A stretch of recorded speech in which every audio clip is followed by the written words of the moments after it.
Doctor, இந்த பேஷண்ட்டுக்கு மயக்கம் தெளிஞ்சிச்சுன்னு நினைக்கிறேன்.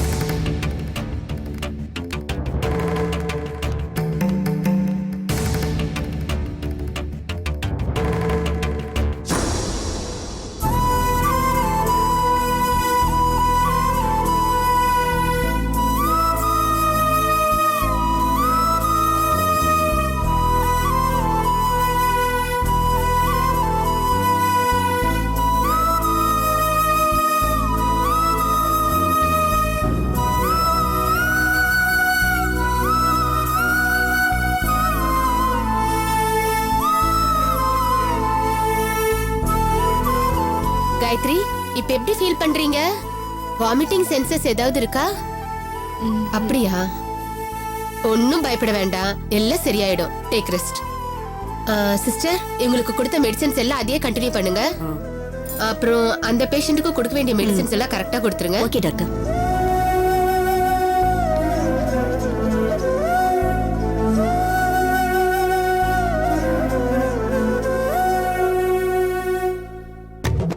டாக்டர் ஏதாவது சொன்னாங்களா? என்னாச்சுன்னு தெரியல, இன்னும் டாக்டர் ஒண்ணுமே சொல்லல. சாப்பாடு சாப்பிட்ட எல்லாருமே அப்படிதாண்டி இருக்காங்க, பயமா தான் இருக்கு. சரி, நாங்க கிளம்புறோம். டாக்டர், இப்ப காயத்ரிக்கு எப்படி இருக்கு டாக்டர்? காயத்ரிக்கு நான் ட்ரீட்மெண்ட் கொடுத்திருக்கேம்மா, டென்ஷன் ஆக வேண்டாம், ஒன்னும் பிரச்சனை இல்ல. ஷீ இஸ் பெட்டர் நவ. நாங்க போய் பார்க்கலாமா? பாருங்க, ஆனா டிஸ்டர்ப் பண்ணாம பாருங்க. சீக்கிரம் வந்துருங்க. Okay doctor, thank you doctor, thank you. Okay, போடி.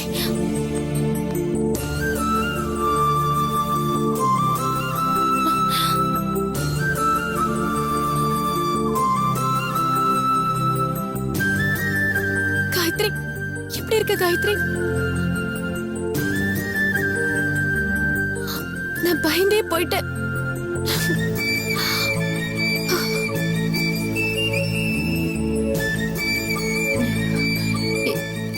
எனக்கு என்ன ஆச்சு? உனக்கு ஃபுட் பாய்சன் ஆயிடுச்சு.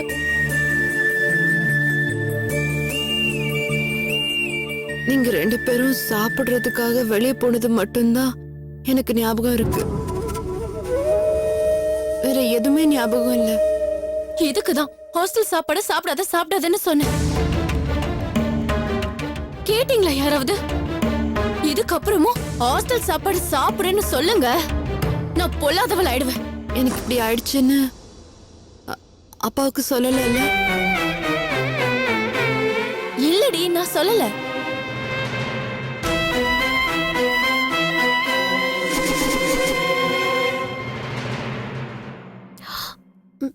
சாரி ரேணுகா, சாரி காயத்ரி, நான் அப்பாக்கு ஃபோன் பண்ணி சொல்லிட்டேன்.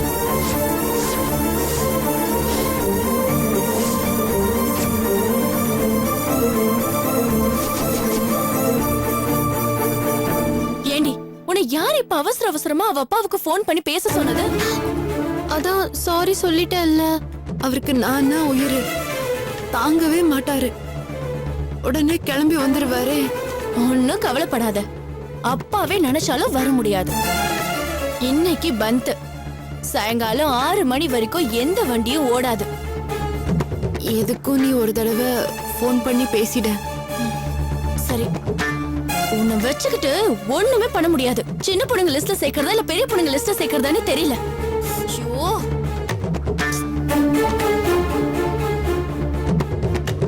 காயத்ரி, சாரி காயத்ரி. அம்மா, நான் காயத்ரியோட அப்பா. காயத்ரி எங்க இருக்கா? நேரா போய் லெஃப்ட் சார். அம்மா, காயத்ரி எங்க இருக்கா? இதோ அந்த ரூம்.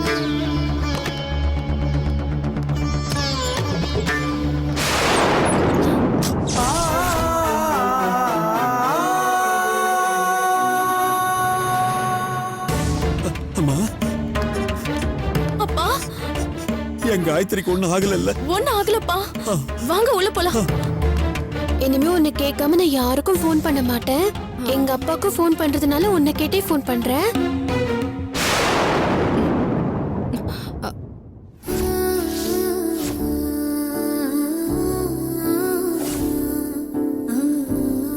அப்பா, எப்படி வந்தீங்க? பந்தன்னு சொன்னாங்களே. நடந்தே வந்தம்மா. அப்பா,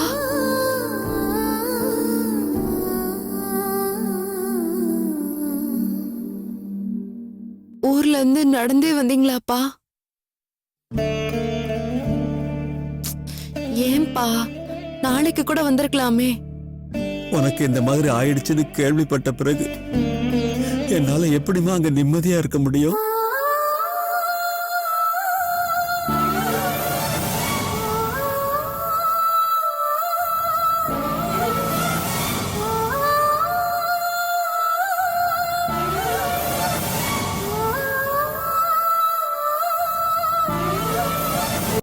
அப்பா இப்படி உட்காருங்கப்பா.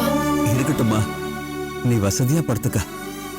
நான் போய் டாக்டரை பார்த்து உனக்கு எப்படி இருக்கு, நீ எப்ப வீட்டுக்கு கிளம்பலான்னு கேட்டுட்டு வந்துடுறேன். டாக்டர் எல்லாம் அப்புறம் பாத்துக்கலாம்ப்பா. நீங்க முதல்ல போய் சாப்பிடுங்க. வேண்டாம்மா, எனக்கு பசி இல்ல, சாப்பிடலாம் வேண்டாம்மா.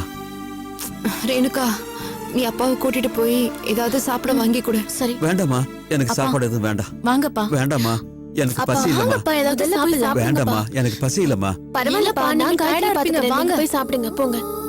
ஐயோ வாங்கன்னு சொல்றேன்ல, காஃபியாவது குடிங்க வாங்க.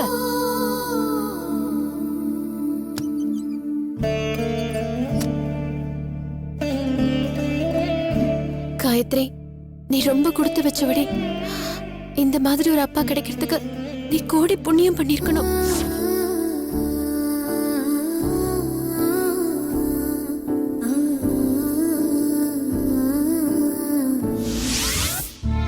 சூர்யா, சூர்யா, எங்க போனா? சூர்யா,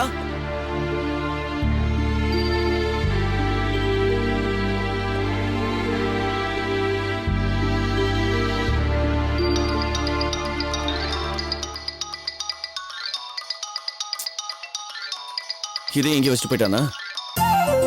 ஹே விஜய், வாடா விஜய், எப்படா வந்த? அதெல்லாம் இருக்கட்டும், வீடு இப்படி திறந்து போட்டு எங்கடா போன? காலையில இருந்து வயிறு ஒன்றும் சரியில்லடா. அதான் பக்கத்துல அண்ணாச்சி கடையில இருந்து போயிட்டு பிரெட் வாங்கிட்டு வந்தேன். சாப்பிட்டியா? இல்லடா, இனிமே தானே சாப்பிடணும். அப்புறம் உட்கார்றா. சரிடா. அதெல்லாம் சரி, வீடு இப்படி திறந்து போட்டு போயிருக்கியே, கூட்டிட்டு போக வேண்டியதானே? நான் பூட்டிட்டு போயிருந்தா இந்த மாதிரி சொகுசா நீ வீட்டுக்குள்ள உட்காந்துருக்க முடியுமா? வெளியிலேயே தான் வெயிட் பண்ணிட்டு இருந்திருக்கணும். அது என்னவோ உண்மைதான், இருந்தாலும் ஒரு சேஃப்டிக்காக பூட்டி வச்சிருக்கலாம்ல. சேஃப்டிக்கா? இந்த வீட்டுல தூக்கிட்டு போறதுக்கு என்னடா இருக்கு? மிஞ்சி மிஞ்சி போனா என்ன தூக்கிட்டு போனாதான் உண்டு. நானே வெளியில போன பிறகு எதுக்கு பூட்டினா தான் பூட்டல. ஐயா புலவரே, உங்ககிட்ட பேசி எல்லாம் சமாளிக்க முடியாது, ஆளை விடுறா சாமி. சரி, திடீர்னு என்ன இந்த பக்கம்? மனசே சரியில்லடா, அதான் உங்ககிட்ட பேசிட்டு போலாமேன்னு வந்தேன். ஏன், உன் ஆளோட ஏதாவது பிரச்சனையா?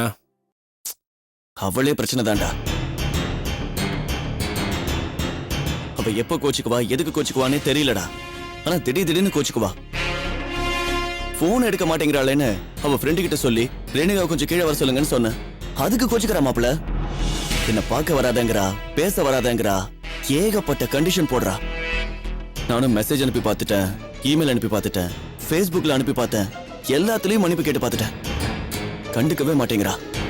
என்ன பண்றதுன்னே தெரியலடா. மாப்ள, லேட்டஸ்ட் டெக்னாலஜி ஒர்க் அவுட் ஆகலைன்னா ஓல்டு மெத்தட் யூஸ் பண்ணி பார்க்க வேண்டியதானடா. ஓல்டு மெத்தடா? ஆமாடா மச்சான், தாத்தா பாட்டி காலத்துல யூஸ் பண்ணிட்டு இருந்தாங்களே, லவ் லெட்டர், காதல் கடிதம், அது ஒரு வாட்டி ட்ரை பண்ணி பாரு. ட்ரை பண்ணி பார்க்கறதுல ஒண்ணும் இல்லடா. ஆனா எனக்கு உன்ன மாதிரிலாம் கவித்துவமாலாம் எழுத வராதேடா. பேசாம நீயே எழுதி கொடுத்துற. என்ன விளையாடுறியா? உன் ஆளுக்கு நான் எப்படா லவ் லெட்டர் எழுதுறது? அதுல என்ன தப்பு இருக்கு? டேய், நீ எனக்காக தானே எழுதுற. டேய் ப்ளீஸ் சூர்யா, எழுதி கொடுறா. ப்ளீஸ்டா மச்சான், ஐயோ, ப்ளீஸ்டா. உன்னோட பெரும் தொல்லையா போச்சுடா. இரு, எழுதி தரேன்.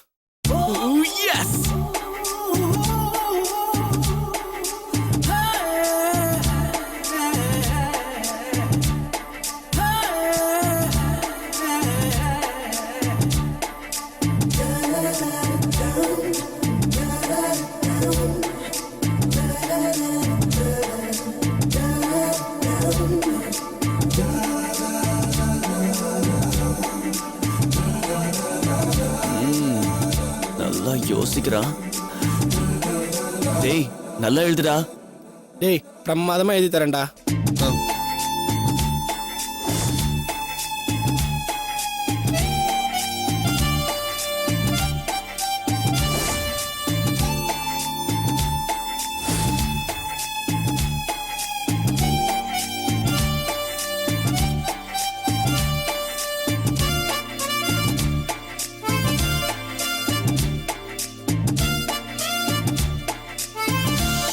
ஏய் விஜய், என்னடா வாடா.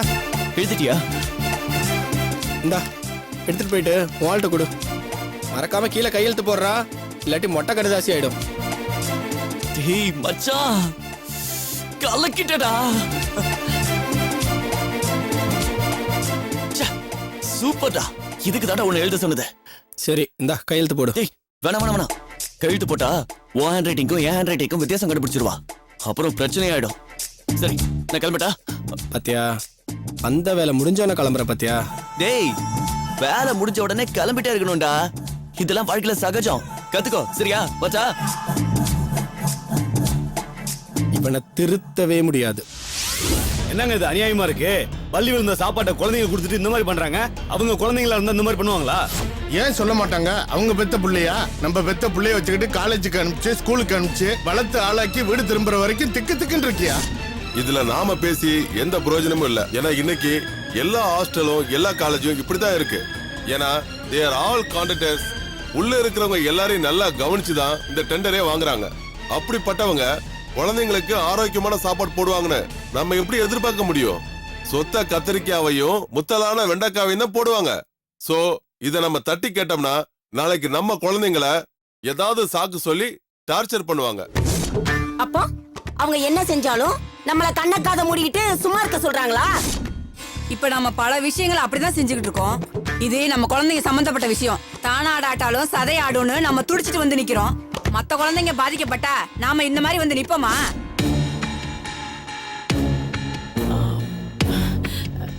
டியர் பேரண்ட்ஸ், ஒரு ஸ்மால் ரிக்வெஸ்ட். இந்த விஷயத்த பெருசு பண்ணிக்காதீங்க.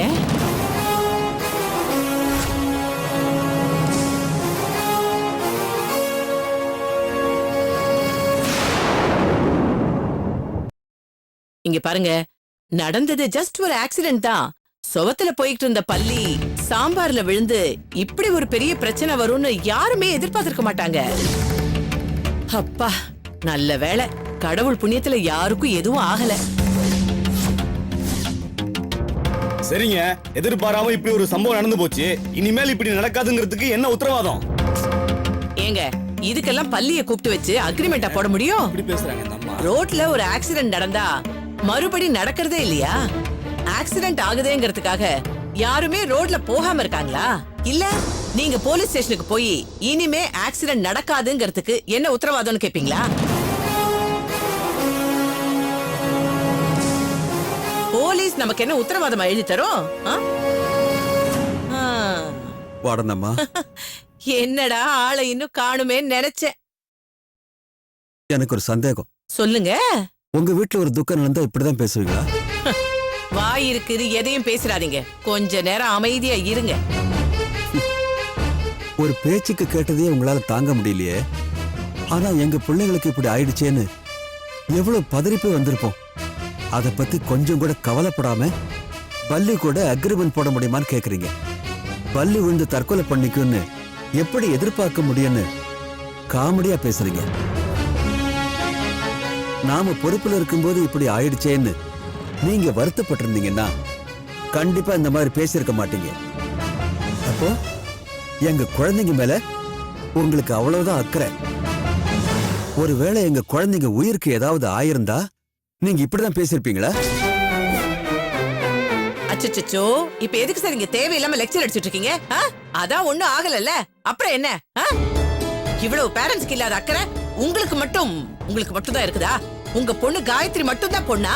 இந்த மாதிரி இன்டீசென்ட்டா பிஹேவ் பண்றத முதல்ல நிறுத்துங்க. உங்கள மாதிரி ஆளால தான் மொத்த பேரண்ட்ஸ்க்குமே கெட்ட பேர் வருது. சரியான நாட்டுப்புறம். என்னமா பேசுறீங்க? அவரை கேவலமா பேசுனது மட்டும் இல்லாம அவரை நாட்டுப்புறம்னு இழிவா பேசுறீங்க. ஐயா, அவங்க நாட்டுப்புறம்னு சொன்னத நான் இழிவா நினைக்கல, பெருமையா தான் நினைக்கிறேன். ஏன்னா எங்களை மாதிரி நாட்டுப்புறத்தானுங்க தான் இந்த உலகத்துக்கே சாப்பாடு போடுறதுக்காக உழைக்கிறாங்க. அப்படிப்பட்ட நாட்டுப்புறத்தானுங்கள்ல நானும் ஒருத்தன் தான் நினைக்கும் போது எனக்கு பெருமைதான். அதே மாதிரி பெருமைப்படக்கூடிய இன்னொரு இடம் தான் நம்ம குழந்தைங்க படிக்கிற கல்விக்கூடம். ஆனா அது வியாபாரம் ஆயிடுச்சுன்னு தான் எனக்கு வருத்தம். அதனாலதான் இவங்கள மாதிரி ஆளுங்கெல்லாம் இப்படி பேசுறாங்க.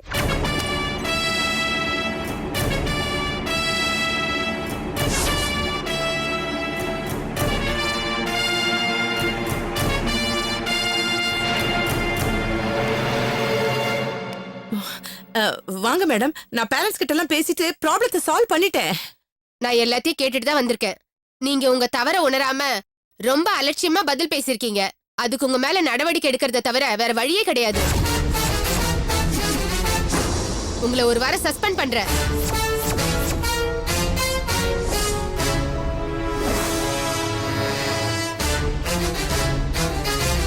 Sorry parents. நான் உங்க எல்லார்கிட்டயும் தனித்தனியா மன்னிப்பு கேட்டுக்கிறேன். இனிமே இந்த மாதிரி தவறுகள் நடக்காதுன்னு நான் உங்களுக்கு உறுதியளிக்கிறேன். அது மட்டும் இல்ல, இந்த ஹாஸ்பிட்டல் செலவு முழுக்க நிர்வாகமே ஏத்துக்கணும்ன்றதுக்கு நான் ஏற்பாடு பண்ணிருக்கேன். தயவு செய்து நடந்ததை மறந்துட்டு நீங்க பழையபடி நம்பிக்கையோட உங்க பிள்ளைங்களை இங்க விட்டுட்டு போங்க. நாங்க பாத்துக்கிறோம். ரொம்ப நன்றி மேடம். ரொம்ப தேங்க்ஸ் நான் வரேங்க. சரிங்க மேடம். வாங்க எல்லாம் போலாம். வாங்க போலாம். வாங்க. இனிமே தவறு நடக்காம பாத்துக்குங்கன்னா.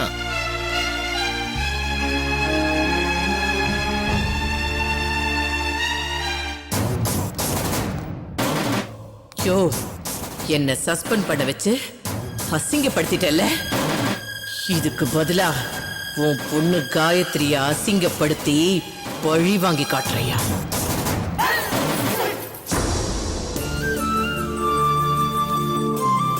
காயத்ரியோட அப்பா ரொம்ப கிரேட்ல. இப்படி ஒரு அப்பா கிடைக்கலையேன்னு வருத்தமா இருக்கு.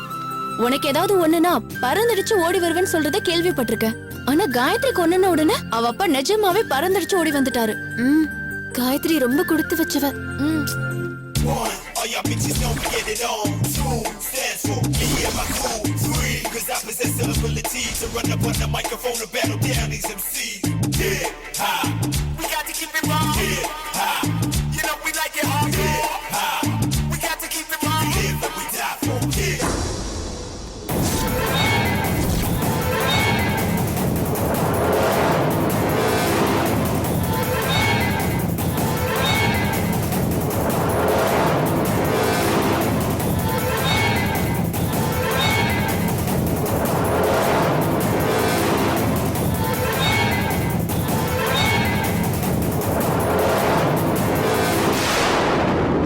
ரெனு ரெனு ரெனு, ஒரு நிமிஷம் நான் சொல்றத கேளு ப்ளீஸ். ரெனு ரெனு, நான் சொல்றத கேளு ஒரு நிமிஷம்.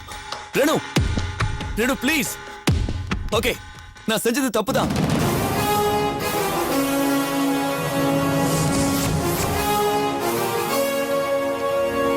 இங்க பார், என் ஃப்ரெண்ட் ஹாஸ்பிடல்ல இருக்கா. நான் டென்ஷனா இருக்கேன். இப்ப நீ என்ன சொன்னாலும் என் காதுல விழாது. Don't follow me.